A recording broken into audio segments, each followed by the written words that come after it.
Hi guys, wow, na dahil na to ang kuan guys, no? Kaya dako na kaya guys, oh. Harbison na to na guys, kaya mo utano na guys.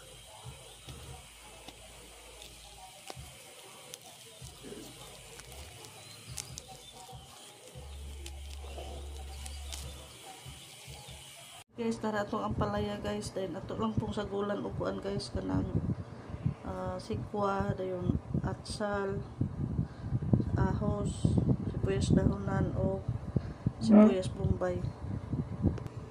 Okay guys, gilunod na daan nato ang mga panakot guys. Tapos itlog ato po ilunodaan.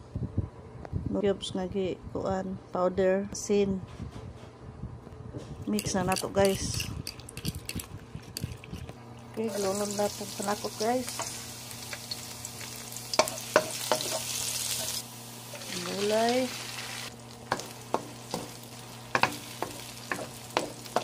Sikwa. Lunod na nato ug hapit-hapit na maluto guys. Mikos-mikos na dayon guys. Kay hapit na ni maluto. Paghukat na dayon dag rice kay mga online ta. Okay guys, kung wala kay karne, pwedeng itlog imong isagol ani guys kay para makasave pug ka og budget nimo. Luto na guys, mga una ta.